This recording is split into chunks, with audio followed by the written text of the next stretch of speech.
Hi friends, welcome to my channel. అందరు బాగున్నారా? మేమైతే బాగానే ఉన్నామండి. ఈరోజైతే మా చిన్న వీడియో. ఈ వీడియోని అయితే చివరి వరకు చూడండి. ఎంత క్రిస్పీగా ఉన్నాయో చూడండి. సాధారణ సగ్గు బియ్యంతో నేనైతే వడలు అనేది చేసిందండి. ఈ వడలు ఎట్లా చేసినావో చూద్దానండి. ప్లీజ్ ఈ చివరి వరకు చూసి ఒక లైక్ ఇవ్వండి. కొత్త వాళ్ళు అయితే సబ్స్క్రైబ్ చేసుకోండి. ఇలా ఉందో ఒకసారి కామెంట్ బాక్స్లో కామెంట్ కూడా చేయండి. లైక్ ఇవ్వడం అయితే మర్చిపోకండి ప్లీజ్. చాలామంది చూస్తుంటారు కానీ లైక్ ఇవ్వడం అనేది చేస్తలేరండి.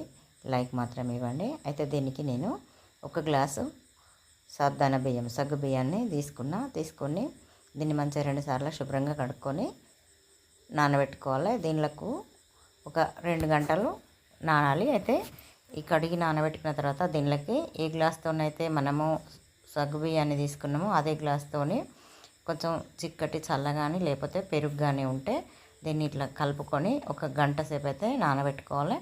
గంట సేపు నానబెట్టుకొని ఇట్లా మూత పెట్టుకొని పక్కన పెట్టుకున్న తర్వాత దీన్ని చక్కగా నానిపోయినాయి. అదే పెరుగులో నానిపోతుంది. మంచిగా ఉబ్బిన తర్వాత ఒక పిరికెడంతా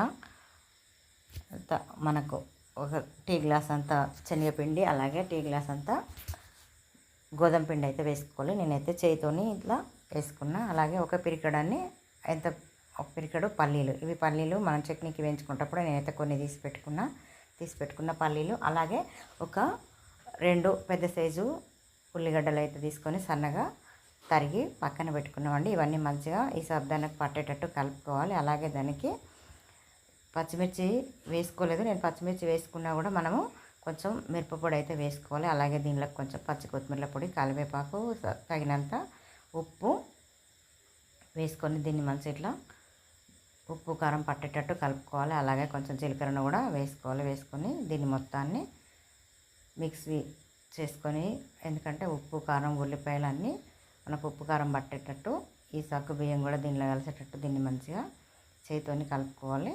మనకు చిన్న గిన్నె కాకుండా కొంచెం పెద్దదిగా వేసుకోవాలి. అందుకే చిన్నగా ఉందని నేను దీనిలోకి మార్చుకొని చక్కగా ఫస్ట్ అయితే నీళ్ళు ఎక్కువ పోయొద్దు. నీళ్ళు ఎక్కువ పోతే మెత్తగా అవుతుంది, మనకు వడలు అనేది వేయరాదు. అందుకే చూసుకుంటూ కొన్ని మనకు, ఎందుకంటే పెరుగులో సగ్గుబియ్యం నాని ఉన్నాయి, అలాగే మనము ఉల్లిపాయలు వేసినాం కదా, నీరు ఎక్కువ ఉంటుంది. అందుకే కొంచెం తక్కువగా వేసుకొని దీన్ని పక్కన పెట్టుకోవాలి. దీనిలోకి నేనైతే ఈ పల్లీలు అనేది ఎందుకంటే చట్నీలోకి వేయించుకుంటున్నానండి. మనం ఇది చట్నీలోకి వేయించుకునే మంచిగా ఎర్రగా దూరగా వేయించుకున్న తర్వాత దానిలోకి నేనైతే ఒక పచ్చిమిర్చి లేవు కనుక నేనైతే ఒక 4 ఎండుమిర్చి అయితే ఎండుమిర్చి వేసుకొని ఈ పల్లీలను ఇట్లా వేసుకొని పక్కన పెట్టుకొని దానిలోకి నేను ఒక 2 ఉల్లిపాయలు, ఒక చిన్న సైజు, ఒక పెద్ద సైజు ఉల్లిపాయ అయితే సరిపోతుంది.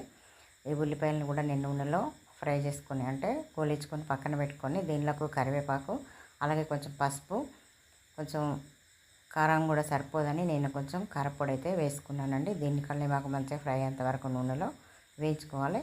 మనకు నచ్చితే దీనిలో కొంచెం మినపప్పు కానీ శనగపప్పు కానీ కూడా వేసుకోవచ్చు, కానీ నేనైతే వేసుకోలేదు. అది మీకు ఇష్టం ఉంటే వేసుకోవచ్చు.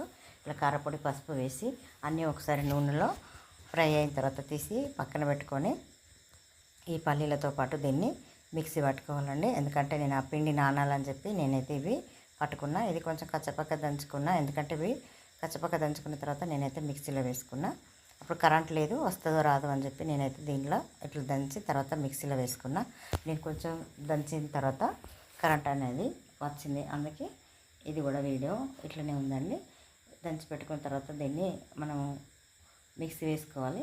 ఇదైతే చట్నీ అయితే చాలా సూపర్ ఉందండి. ఒకసారి ట్రై చేసి చూడండి. మీరు కూడా సొంతంగా కరివేపాకుతో కూడా చేసుకోవచ్చు, కరివేపాకు పప్పులు వేసుకొని కూడా చేసుకోవచ్చు.